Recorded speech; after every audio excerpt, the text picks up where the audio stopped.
Spicy 4K action. Hey everybody, Spicy 4K Action here, back with another video here out in the garage doing some work, but I thought I'd just do a quick video of a movie I just saw this weekend called Puss in Boots: The Last Wish. I think quite a few people have seen this one. Been hearing good things about it. Finally went and saw it. So let's talk about it. So quick little review here. It's a new animated motion picture, if you're not familiar, from DreamWorks. Or as they like to call it, the new story from the fairy tales of Shrek. So, animated movie, runtime's an hour and 42 minutes, so it's not long at all. This takes place about a decade after the first original Puss in Boots, which came out in 2011. And I'll be honest, I have not seen that movie. I heard you didn't need to see it to see this one, and that is completely true. I have seen the original three Shreks, so I am familiar with the character, just not with his own standalone movie. So anyway, I went into this with very low expectations. I had been hearing good things, but I didn't have very high expectations. You know, some of the most recent animated movies I've seen lately have just not been up to par for me. So all I can say, I was very pleasantly surprised with what I saw. Just a quick rundown of who's in it. Obviously, Antonio Banderas is playing Puss in Boots, or the voice of Puss in Boots. We have Salma Hayek as Kitty Softpaws. Florence Pugh is in this as Goldilocks. Harvey Guillen as Perito, who's actually a pretty funny character in this. His little dog that dresses as a cat that he meets up and is basically his optimistic sidekick. And then there's John Mulaney as Jack Horner. So just quickly go over the plot of this movie. So the Puss in Boots, the undaunted Spanish lover and hero, is now down to his last of his 9 lives. Basically, they show how he lost his other 8 lives. And if that weren't enough, the unstoppable bounty hunter known as the Big Bad Wolf is after him. And now to restore all of his precious lives and escape an inglorious fate, Puss must pluck up his courage to embark on a dangerous quest into the dark forest to find the legendary wishing star. And of course, he wants to wish for more lives so he can go back to his roots of being this, influential hero, Puss in Boots. So because of that, he kind of like takes a turn and goes to this old lady's house who has, 100 bazillion cats, and he just kind of tries to fit in. That's where he meets Perito, who's the cat that's dressed as a dog, trying to fit in.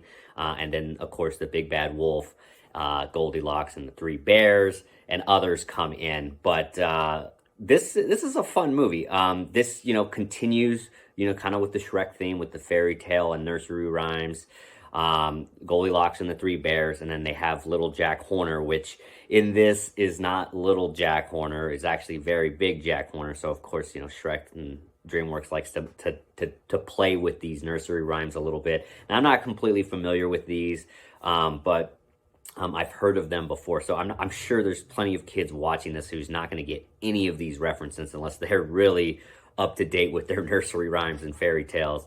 But yeah, anyway, Jack Horner is also looking for the wishing star. He's like an evil bad guy in this, and it's actually funny. He has like this Jiminy Cricket type character, looks just like Jiminy Cricket on his shoulder, who's, basically telling him, all the things he should be doing, and because this guy is just a total bad guy for sure. Anyway, I think they call this character the ethical bug, but either way, he sounds just like Jimmy Stewart from back in the day, so it's really funny. I laughed every time I heard this guy, his voice. And of course, Jack Horner was always doing bad things, and so the cricket, ethical bug, whatever you want to call him, was always on his shoulder saying, "Oh, I don't know, guys." I don't know. It was actually really, really funny. But yeah, there's some actually really funny one-liners in this.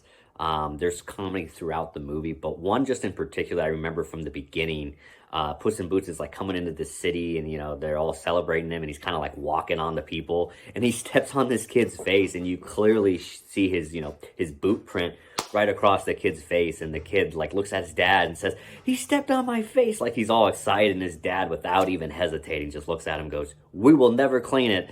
or never clean it off. I don't know. It was a great way to start the movie. I thought it was pretty funny. But all in all, this is a really good movie. There's some surprisingly good character arcs in this, and more than just Puss in Boots, which is very rare in animated movies nowadays. So it was nice to see multiple character arcs.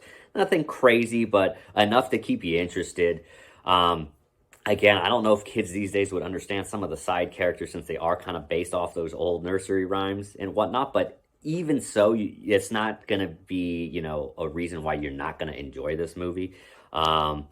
But yeah, I mean, the animation on this was very beautiful. This was not your typical DreamWorks film. It looked a lot, at least when it came to the action moments, it really looked like the Spider-Man Into the Spider-Verse, that kind of stop motion animation. I really enjoyed it. And then the colors in this really popped depending on what locale they were in. They really did pop. So if they do release this on 4K, I probably will be picking this one up, as this was a very pleasant surprise at the end of last year because it did come out on Christmas Day. I'm going to give this 3 out of 5 stars. I really enjoyed it. You know, and I wouldn't go back to the theater to see it again, but I'll definitely pick it up on physical media if it does come to 4K Ultra HD. And yeah, this is definitely one I would show my kids if I ever have kids. So that's pretty much all I got. Just like, comment, subscribe. Have you guys seen this movie? What did you think? Were you surprised by it? Were you disappointed with it? Let me know, and let me know if I should watch the original Puss in Boots. I've heard some people say this one is way better than the original, but I feel like with how good this one, I should at least give it the time of day to give it at least one watch to let, you know, just to see for myself, essentially. But yeah, thank you all for joining. Hope everyone has a great killer weekend. Hope everyone watches some good movies. I know there's a new TV show on HBO Max today, The Last of Us. Hopefully be checking that out, doing a review later on. But stay dry if you guys are in the West Coast like me.